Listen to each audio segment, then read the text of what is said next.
kita di sini nyantai. Seperti yang disampaikan Mas Doni tadi, Apolonia ini tujuannya sebenarnya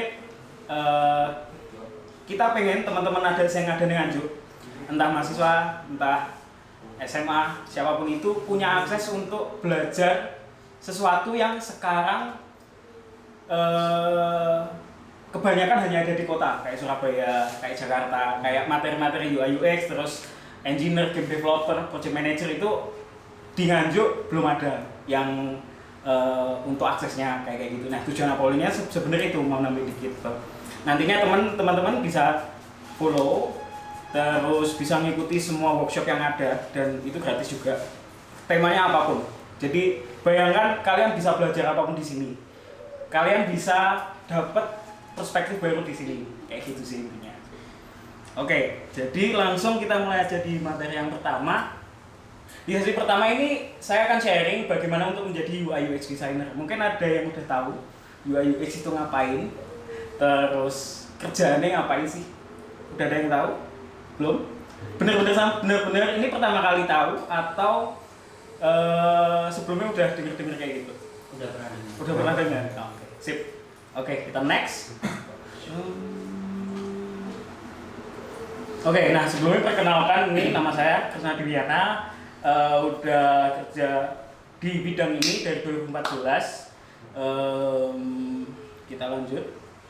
Pengalaman kerja September 2014 graphic designer di Brussels, Belgium, tapi itu remote. Nextnya adalah UI designer di Mover, California, USA, remote juga. Design support California, USA, remote. UI UX designer di Raffles Quay, Singapura, remote juga. Terus UI UX engineer intern di Jakarta, lanjut product designer di Airy, kalau ada yang pernah tahu, Agustus 2017 sampai 2020, dilanjutkan di Altera sebagai innovation strategist, terus dilanjut di Manipixel, grafik dan web design, itu juga remote, dan sekarang kerja di Agriaku, itu juga remote. Nah, dari sini sebenarnya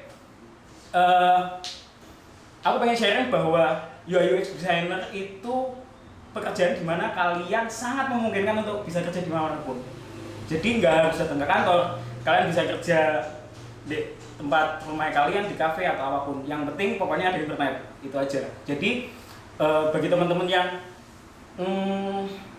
akan belajar dan benar-benar menekuni, ini itu sangat berpeluang. Karena kenapa? Sekarang kan udah semuanya serba digital. Semuanya udah startup, jadi semua bisnis konvensional akan beralih ke digital, dimana pastinya akan butuh sebuah interface atau tampilan untuk bisnis tersebut, kayak gitu. Jadi kalau ada pertanyaan peluangnya gimana sih mas kerja jadi UI UX, peluangnya sangat gede, karena emang kita lihat semuanya sekarang serba aplikasi, serba website, jadi peluangnya sangat gede. Terus next. Nah, kita mulai sing basic dulu ya. Apa sih user interface? User interface adalah tampilan visual dari sebuah aplikasi digital guna untuk menampilkan informasi dan sebagai medium dari action yang dilakukan si user. Simpelnya adalah user interface itu adalah tampilan yang user gunakan. Jadi user berinteraksi dengan sistem yang ada di belakang itu melalui user interface atau desain kita. Kayak gitu. Terus next kita lanjut ke definisi dulu. Nah, user experience atau UX itu apa sih? Itu adalah pengalaman atau kesan seseorang ketika menggunakan atau berinteraksi dengan sebuah aplikasi. Nah, jadi UI itu adalah tampilannya, sedangkan UX adalah bagaimana pengalaman pengguna berinteraksi dengan aplikasi yang kita desain melalui interface, seperti itu. Ada yang mau datang? Ya, kita tunggu dulu. Mumpung baru awal. Terima kasih yang baru datang. Kalau boleh tahu dari mana? Dari dosen. Polisi. Oh, oke, siap. Dosen. Sampai. Enggak apa-apa sih, tapi ini Petinya. Petinya. ya enggak apa-apa. Oke. Oke, nah. Oke, jadi hari ini kita akan belajar tentang bagaimana menjadi UI UX kayak gitu. Sedikit perkenalan, nama saya Kresna dari Baru Datang. Saya udah bekerja di UI UX sejak tahun 2014 kayak gitu. Nah, pengalaman kerjanya ini dari graphic design, UI designer, design support, UI UX designer, sampai yang sekarang bekerja sebagai product designer di Agriaku kayak gitu. Terus kita masuk ke definisi dulu. Kita belajar dari awal. Definisi user interface adalah tampilan visual dari sebuah aplikasi digital guna untuk menampilkan informasi sebagai medium dari action yang dilakukan oleh user kayak gitu.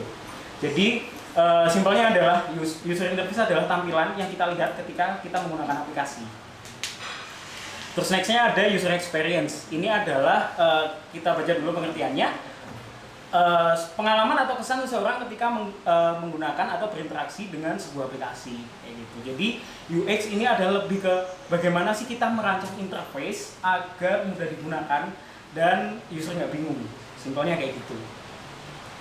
Nah, sedangkan kalau kita gabung seperti yang banyak di luar sana kayak UI UX designer, product designer kayak gitu, artinya apa sih? Kita bisa tahu kalau itu adalah sebuah proses pembuatan interface atau tampilan website ataupun aplikasi dengan tujuan adalah memudahkan user. Jadi fokus UI UX designer itu adalah untuk memudahkan user. Kalau misalkan kalian tahu ada graphic design, ilustrator, itu semua memiliki atau goal yang beda-beda. Nah, kalau UI UX, user interface atau user experience itu tujuan besarnya adalah bagaimana kita mendesain aplikasi agar mudah digunakan oleh user kayak gitu. Nah, bedanya UX sama UI itu apa sih? Mungkin gambarannya kayak seperti ini. UX itu adalah tulang-tulangnya atau rangkaian atau cara kerja atau bagaimana ini akan bekerja, bagaimana ini akan digunakan seperti itu. Sedangkan UI-nya itu adalah tampilan visualnya. Simpelnya kayak gitu. Next, oke. Nah, contoh yang paling simple kayak bagaimana sih UI UX ini di dunia nyata? Contohnya di pintu nih. Yang sebelah kiri itu didesain untuk pintu yang dibukanya adalah didorong. Jadi handle-nya nggak ada. Handle-nya emang dibikin seperti ini karena emang tujuannya untuk pintu ini dibuka ke depan. Sedangkan pull atau ditarik, maka dia akan ada handle. Kayak gitu. Jadi kurang lebih simpelnya gambaran di dunia nyatanya seperti ini. Tetapi kalau di digital bagaimana? Pastinya akan disesuaikan dengan tampilan yang ada kayak gitu. Oke, nah sekarang sebelum kita lanjut, ini ada sebuah permainan. Kemarin kan udah disampaikan sama admin Apolonia buat bawa alat tulis kan. Nah, bisa dikeluarkan kertas sama alat tulisnya.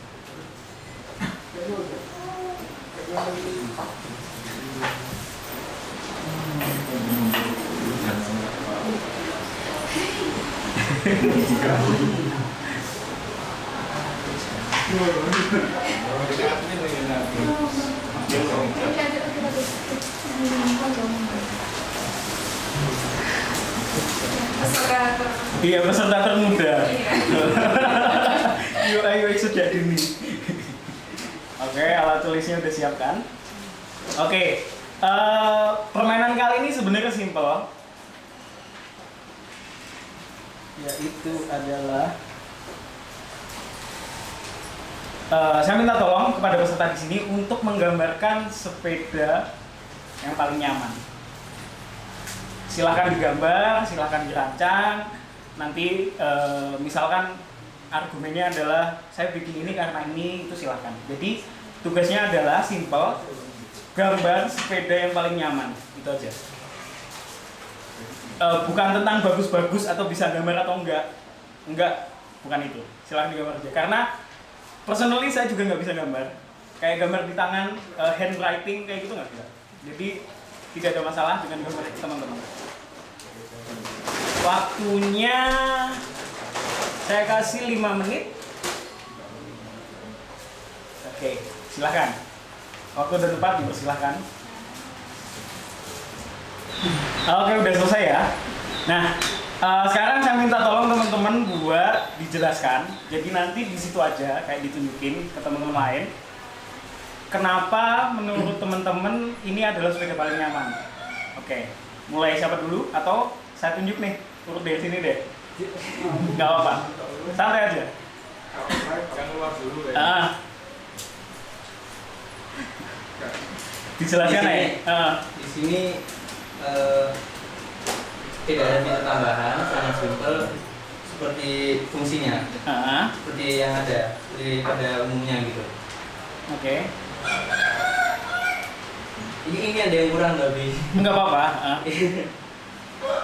Kenapa menurut kamu itu adalah sepeda paling nyaman?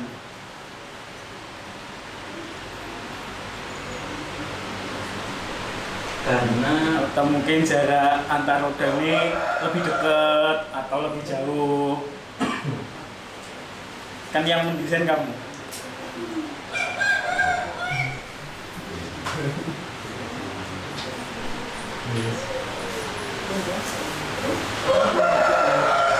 Apa? Tidak ada? Oke, udah. Thank you. Next, silakan.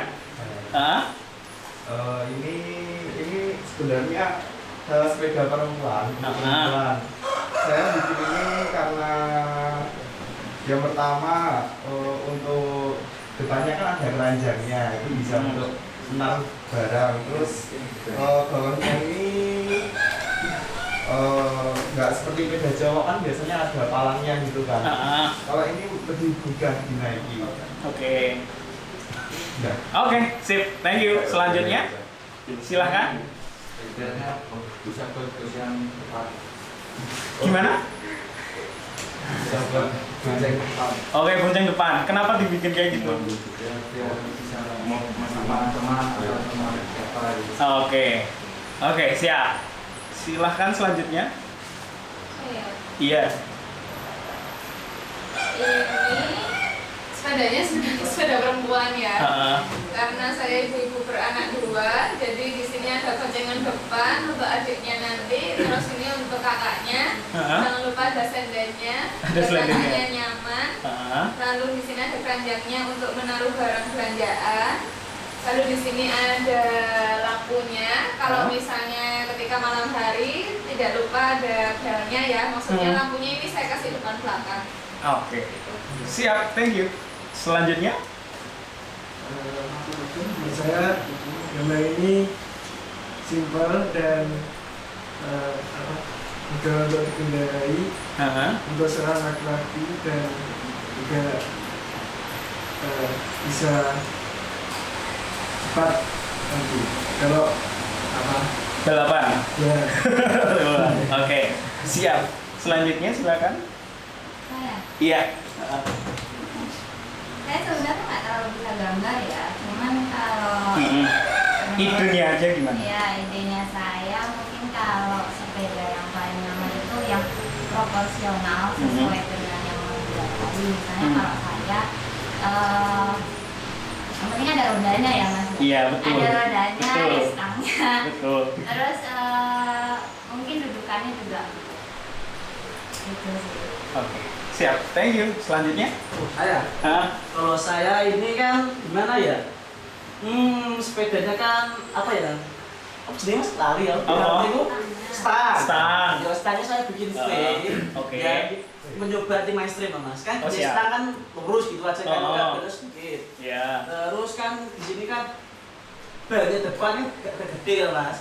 Ya kan kita kan mencoba sesuatu yang baru nggak masalah kan mas. Nggak apa-apa. Ya, terus jarak antara apa lupa namanya gimana? Apa namanya?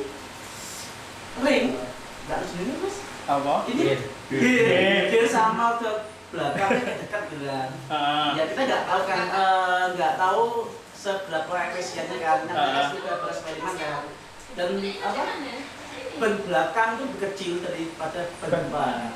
Ya istilahnya ini cuma sepeda untuk bereksperimen aja lah. Oke, siap.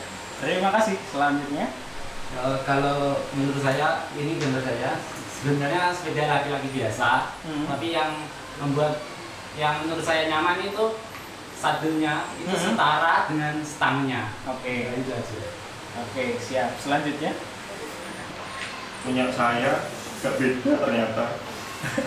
Bayangan saya kayak gini. oke. Tunjukkan ke yang lain biar tahu teman-teman lain. Bukan sepeda untuk orang tapi untuk bayi. Jadi kalau sepeda untuk bayi yang paling nyaman kan yang tempatnya empuk, terus teduh, tinggal tidur kan pasti nyaman kan. Nah, ya itu kayak gitu aja sih. Siap. Selanjutnya yang di luar. Dimulai. Ini gambarnya kelihatan nggak ya? Kelihatan. Sepeda paling nyaman soalnya nggak perlu digayung. Oke. Ya filosofinya simpel, tidak perlu keluar tenaga, cuma keluar bensin gitu. Terima kasih. Siap. Selanjutnya masih ada yang di luar peserta? Udah. Oke. Terima kasih buat teman-teman udah gambar tadi, idenya menarik dan sangat bisa diaplikasikan. Tapi pertanyaannya adalah mindset yang harus ditanamkan sebagai seorang UI UX designer itu adalah kita harus tanya siapa penggunanya. Nah, ekspektasi saya tadi ada yang kritis ketika saya ngasih tugas buat bikin sepeda paling nyaman. Ada yang tanya, ini yang pakai siapa? Karena itu tuh bener-bener basic yang harus tertanam sebagai seorang UI UX designer. Apa jadinya jika kita hanya fokus ke solusi tanpa tahu masalahnya, tanpa tahu usernya siapa? Nah, bagaimana bayangkan jika sepeda teman-teman tadi dipakai untuk nah ini orang yang berkebutuhan khusus, sangat amat tidak berguna kan solusi kalian, entah itu bannya gede, jaraknya pendek, entah itu saddle-nya empuk karena tidak sesuai dengan user. Nah, UI UX ini adalah desain di mana kita sangat-sangat berfokus kepada user. Penggunanya siapa, yang makainya kapan, kayak gitu akan sangat mempengaruhi solusi desain yang kita buat. Nah, aturan pertama yang benar-benar harus ditanamkan seorang UI UX itu adalah kita harus mengetahui siapa penggunanya. Nah, terus misalkan kita tanya bapak-bapak dengan kebutuhan khusus, ternyata dia bilang kalau dia pengen sepeda. Nah, ketika kita udah tahu usernya, apakah itu sudah mengatasi masalahnya? Apakah itu udah membuat user happy dengan solusi yang kita buat tadi? Misalkan kita udah tahu nih, penggunanya adalah seseorang yang memiliki berkebutuhan khusus gitu kan. Apakah itu cukup? Di UI UX designer kita tidak bisa sampai situ saja. Kita harus benar-benar berempati kepada user, kita benar-benar menggali dan bisa membedakan apa yang user inginkan dan butuhkan. Karena itu dua hal yang berbeda. Salah satu metode yang digunakan untuk berempati kepada user itu adalah 3 level of why. Jadi kita tanya why sebanyak 3 kali untuk mendapatkan sebenarnya apa sih yang dibutuhkan oleh user. Misalkan ilustrasinya adalah kita tanya, Bapak pengen apa? Saya pengen sepeda. Kita tanya lagi, kenapa Bapak pengen sepeda? Saya pengen bersepeda di luar. Terus kita tanya lagi, kenapa Bapak pengen bersepeda di luar? Biar saya bisa bersepeda dengan anak saya. Kita tanya lagi, kenapa Bapak ingin bersepeda dengan anak Bapak? Saya kangen bersepeda dan menghabiskan waktu menikmati suasana taman bersama dengan anak saya. Nah, UI UX designer bukan cuma ngedesain tampilan bagus, tapi kita harus bisa mengerti user itu. Nah, dengan kita tahu data seperti ini, solusinya akan sangat berbeda. Solusinya akan seperti ini. Jadi, inti dari Bapak tadi adalah dia ingin menghabiskan waktu dengan anaknya bersepeda di taman. Solusinya adalah kita membuat sebuah sepeda di mana kursi roda itu bisa nyambung.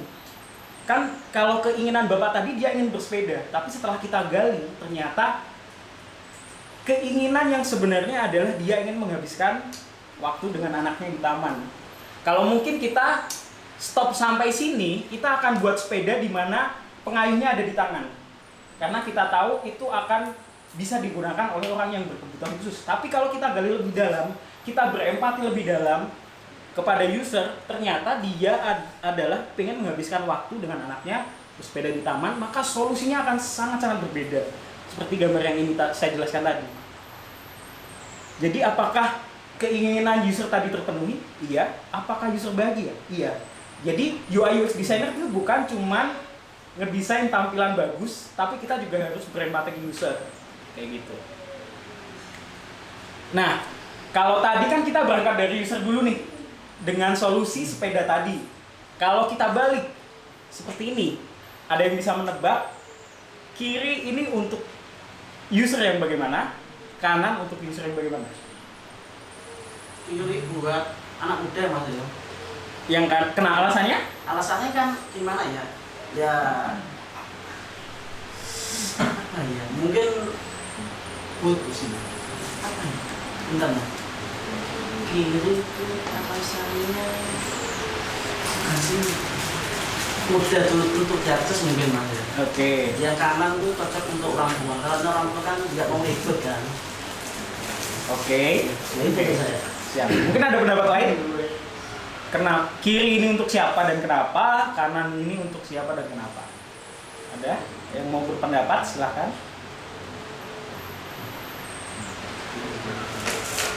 Kiri untuk user yang apa namanya awam, maksudnya general gitu loh, all segment. Kalau yang kanan itu untuk expert user. Oke. Saya rasa kebalikannya Masnya. Oke. Kenapa dibilang ini untuk all segment, sedangkan yang kanan untuk expert user? Karena untuk itu tampilan Android ya. Karena untuk tampilan Android pertama kali dulu defaultnya ya seperti itu. Kanan itu kan udah di otak atik ya. Jadi kayak orang, menurut saya orang expert user gitu, settingnya ada di depan. Terus logonya juga nggak familiar. Gitu kan. Terus menurut saya. Oke, sip. Ada pendapat lain? Mungkin nambahin dari Iya, silakan. Itu kan kalau yang sebelah kanan itu kan cuma ada beberapa yang perlu. Mungkin kalau dari segi pekerjaan dia orangnya suka mungkin harus nyari info atau sebagainya. Terus mungkin ke jurnalis ya. Jadi yang kalau menurut saya ya, dari pandangan saya, mungkin jurnalis atau apa. Jadi ada beberapa menu yang cuma penting ditaruh di depan. Oke. Sebenarnya kiri atau kanan ini tidak ada spesifik ini untuk siapa. Poinnya adalah kita belajar untuk menganalisa. Karena ketika di dunia kerja nanti kita nggak bisa buat asal desain ini tanpa analisa sama argumen dan data yang valid. Jadi base semuanya berdasarkan argumen yang valid dan data. Jadi tidak ada yang salah, tidak ada yang benar.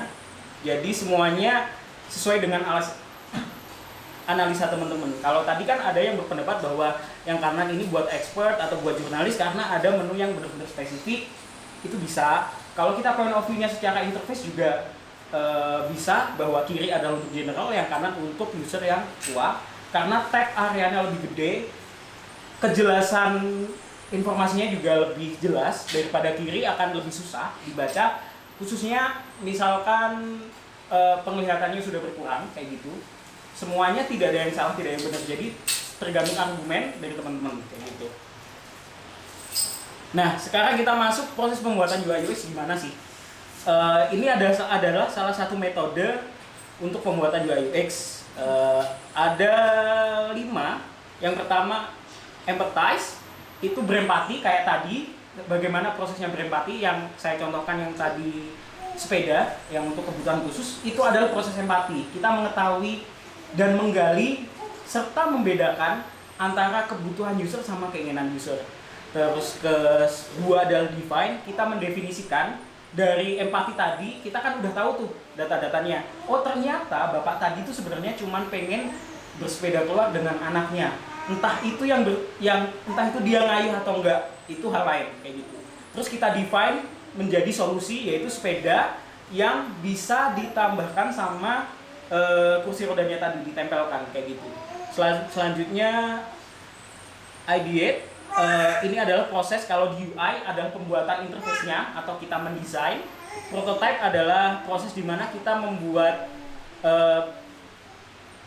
desain kita itu bisa clickable. Jadi kita bisa melakukan testing kepada user nih. Jadi usernya nanti bisa mencoba versi minimalnya. Selanjutnya adalah testing, yaitu kita melakukan testing kepada user, kita balikin apakah hipotesis solusi kita di awal tadi sudah benar atau belum, sudah menyelesaikan masalah si user atau belum, sudah membuat user happy atau belum, kayak gitu. Nah, ini penjelasannya, mungkin saya akan baca singkat. Proses di mana kita berempati dan memahami perilaku user dalam aktivitas sehari-hari ataupun kegiatan tertentu. Terus define ini bagaimana kita menganalisa data hasil tadi dan menemukan masalah utama dari user atau pengguna, kayak gitu. Nah, contohnya yang ilustrasi tadi saya balik lagi karena itu contoh yang paling mudah dan sangat mengilustrasikan.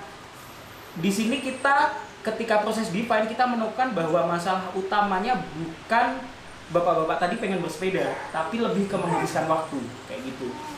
Karena solusinya seperti tadi akan sangat-sangat berbeda ketika kita tahu akar masalahnya. Terus nextnya prototype, ini proses dimana kita membuat versi minimal yang bisa digunakan untuk user, tujuannya untuk user testing. Tes ini dimana kita melakukan uji coba pada interface kita. Nah, kita kan tadi udah tahu nih kayak prosesnya apa aja secara gambaran. Software yang digunakan apa, ini hanya salah satu sebagian kecil contoh dari software yang digunakan. Untuk dokumentasi dan analisa pakai Google Docs, Google Sheet. Untuk desain prototyping, Sketch sama Figma, ini dua software yang populer, nanti teman-teman bisa di googling. Handover ini yang cukup lama itu pakai Zeppelin, tapi kalau sekarang dengan Figma pun bisa handover. Handover itu apa sih?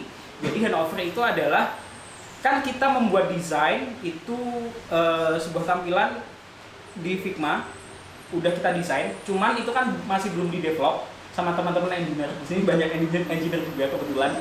Jadi handover adalah proses di mana kita memberikan hasil kita kepada teman-teman engineer untuk dibuat aplikasinya, seperti itu.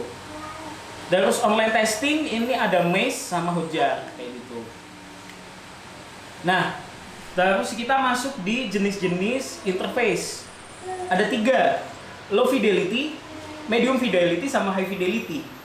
Apa sih low fidelity itu? Seperti ini, jadi benar-benar di kertas, kita bikin rancangan gambaran kasar. Terus medium fidelity lebih ada informasi lebih detail, bukan cuma gambaran kasar aja. High fidelity sudah menjadi interface yang udah di-touch secara visual, kayak gitu. Nah, terus pekerjaan di bidang UI UX itu apa aja sih? Banyak yang berpikiran bahwa UI UX ya udah UI UX aja, padahal sebenarnya itu detailnya banyak banget. Kayak ada UX writer. UX writer apa? Fokusnya adalah dia untuk membuat teks yang ada di tampilan. Simpelnya adalah contoh misalkan usernya adalah anak muda kayak Shopee. Penggunaan teks atau bahasanya akan lebih mudah kayak halo sis, bro, atau mungkin kayak gitu dan lain-lain. Tugas UX writer itu juga seperti itu. Dia ada proses berempati kepada user seperti tadi, cuman outputnya adalah teks atau copywriting. Itu salah satu. Yang kedua UI designer. UI designer ini ngapain? Dia fokusnya hanya di interface.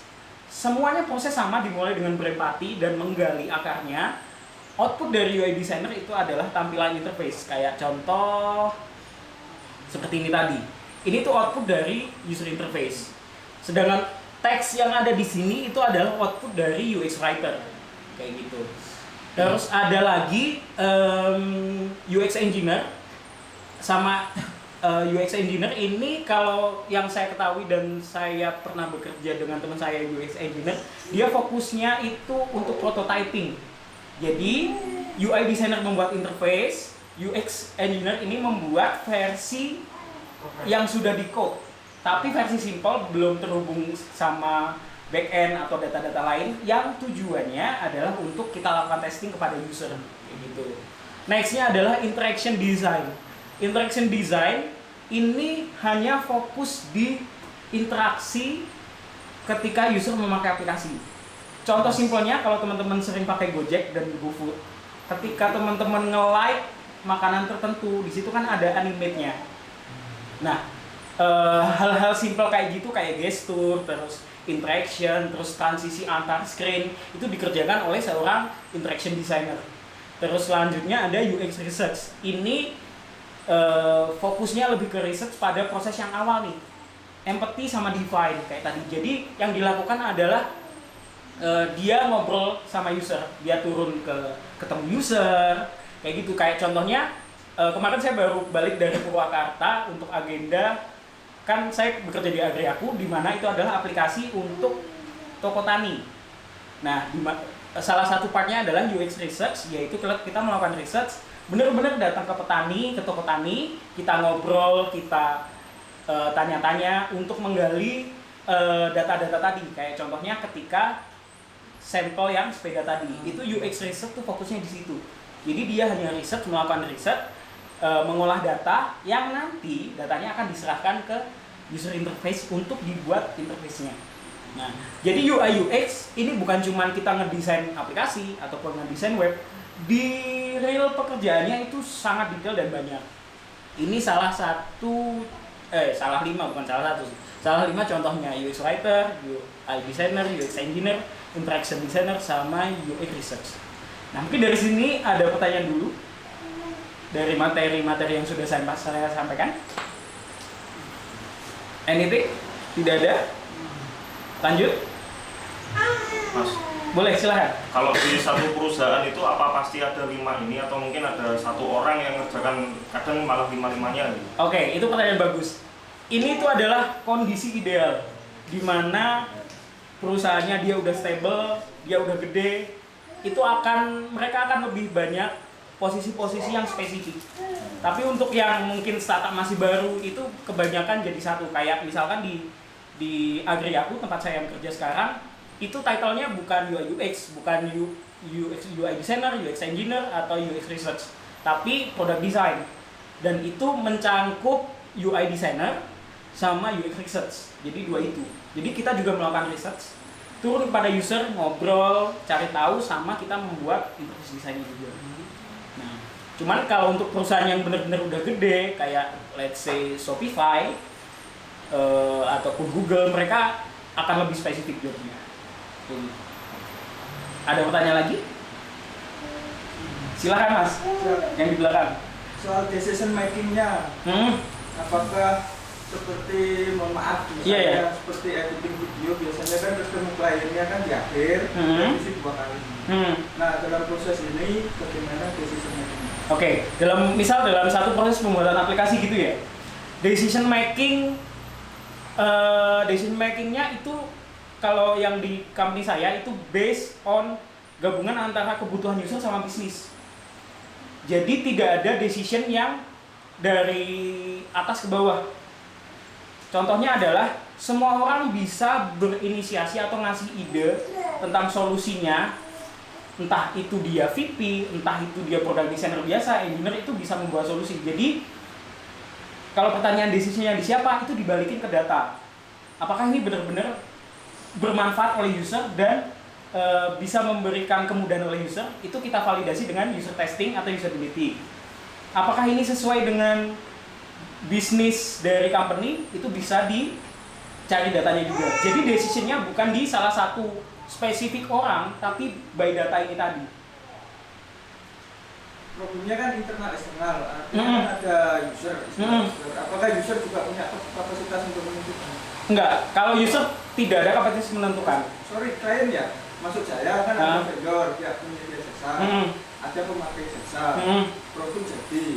Kira-kira yang menentukan produk ini jadi atau tidak dipakai, atau ada revisi atau tidak ada revisi, itu siapa ini?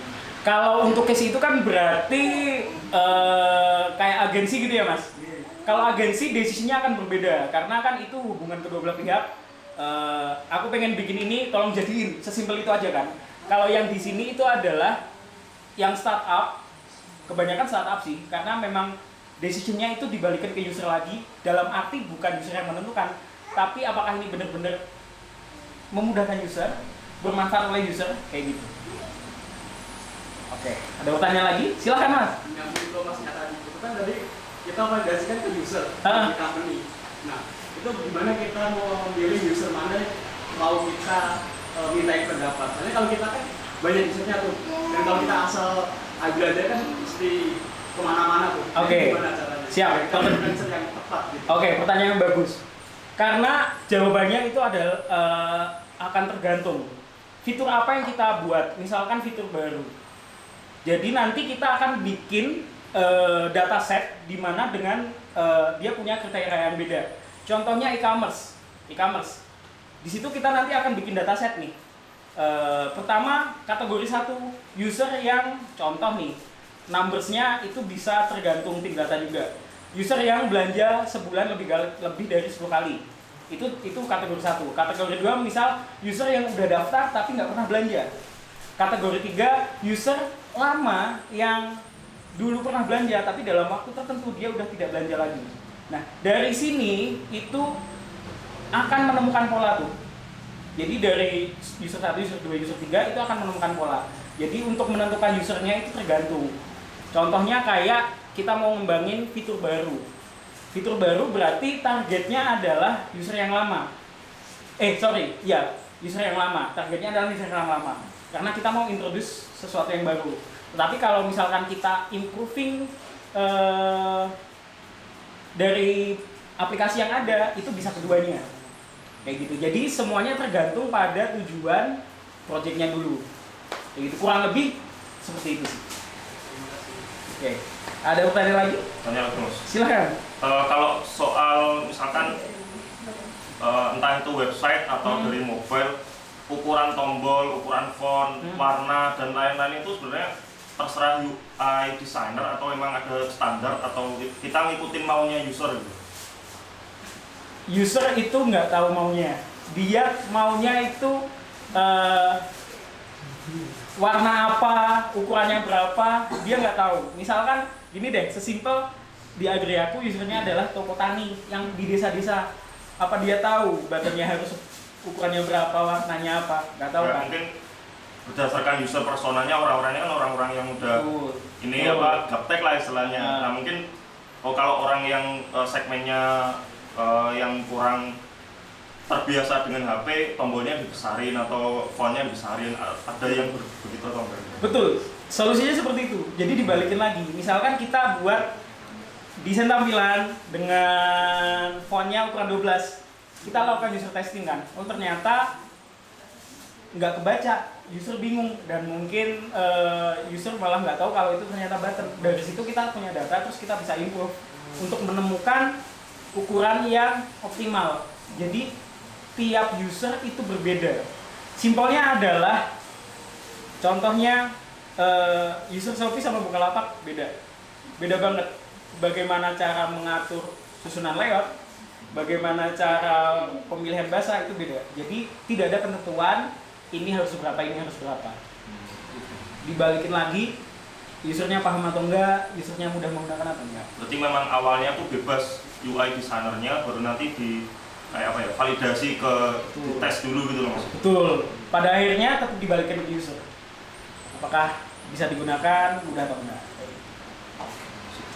Ada lagi pertanyaan? Belum ada? Oke, kita lanjut. Nah, sekarang kan tadi udah bawa alat tulis.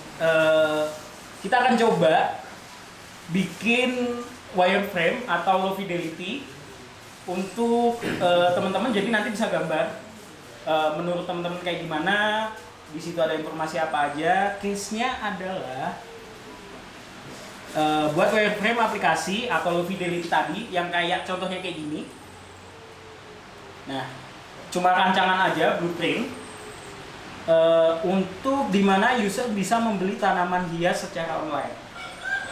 Oke, silahkan. Buat website atau aplikasi? Terserah teman-teman. Ya itu kan biar sama gitu Mas. Oh ya udah, kita tentuin aja ya. Ya udah, aplikasi. Kita bikin aplikasi di mana user bisa membeli tanaman hias secara online. Silahkan. Slide yang sebelumnya Mas. Slide yang sebelumnya yang tadi di website-nya. Mungkin bisa minta mau dijelasin dulu Mas, maksudnya gimana kotak-kotak? Oke, jadi ini tuh kayak sebenarnya adalah rancangan-rancangan kayak gambaran kasar lah. Gambaran kasar, kayak misalkan di atas ada logo, terus ini nanti ada konten, yang garis-garis ini adalah teks. Kayak gitu, ini misalkan gambar, ini grafik. Jadi kayak ini tuh kayak gambaran kasar atau rancangan kasarnya. Jadi semuanya itu dimulai dari sini dulu sebelum kita membuat versi yang high fidelity tadi atau yang udah berwarna lah simpelnya. Kayak gitu. Gitu, menjelaskan? Oke, mantap. Ya, Mas. Silakan. Kayak untuk wireframe kayak gini tuh ada standarnya atau tergantung kita sebagai desainernya. Misal kalau button harus bentuknya kayak gini, kalau misal gambar harus kayak gini atau memang suka-suka kita aja. Tidak ada. Yang penting sebenarnya adalah teman-teman bisa ngejelasin konsepnya nanti kepada tim lain kalau di pekerjaan. Misalkan bikin buttonnya kayak gini. Yang penting adalah teman-teman bisa komunikasi ke tim lain, terutama ke engineer, karena engineer adalah yang akan membuat desain dari UI UX design itu menjadi beneran atau bisa dipakai. Yang penting adalah komunikasinya. Gitu. Jadi tidak ada aturan ini bentuknya harus gini, harus gitu kayak gimana. Mungkin ada pertanyaan sebelum kita coba membuat? Oh iya, silakan, Mbak. Nah. Mas, nanti itu wireframe-nya berapa, Mas? Hah? Berapa bikinnya nanti? Bikin 2 tampilan aja nggak apa-apa. Kayak misal tampilan home, halaman depan, terus ketika misalkan user klik tanamannya itu ada informasi apa aja, teman-teman mungkin bisa benchmark ke kayak e-commerce, itu juga nggak apa-apa kayak gitu. Tapi goal kita hari ini adalah bikin aplikasi di mana user bisa membeli tanaman dia secara online. Nah, mungkin saya kasih clue, kita pakai proses yang awal, empathy. Posisikan kalian sebagai user. Jika kalian mau beli tanaman online, informasi apa yang kalian butuhkan? Tinggi tanaman, cara merawat, pupuknya, kayak gitu. Jadi posisikan atau bayangkan kalian itu sebagai user yang akan membeli tanaman. Oke, bisa dimulai? Kalau mungkin nanti ada pertanyaan silahkan langsung aja dilempar.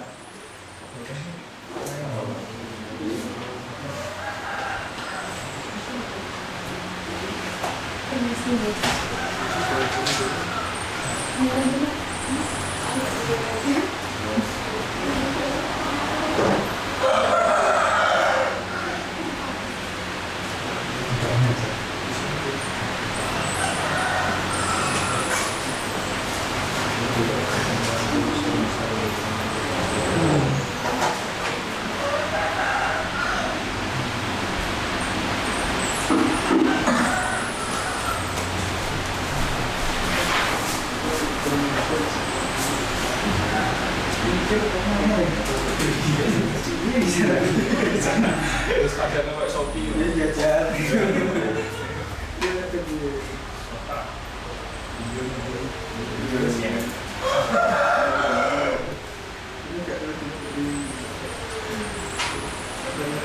Mungkin tak kasih clue lagi, kayak contoh.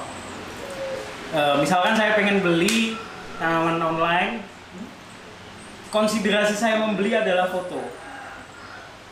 Fotonya lebih gede misal, karena saya pengen tahu detail polanya yang ada di bunganya. Misal berarti kan dari data itu, oh ternyata orang yang mau beli tanaman online dia butuh tahu detail bunganya, detail daunnya, atau detail batang tanamannya.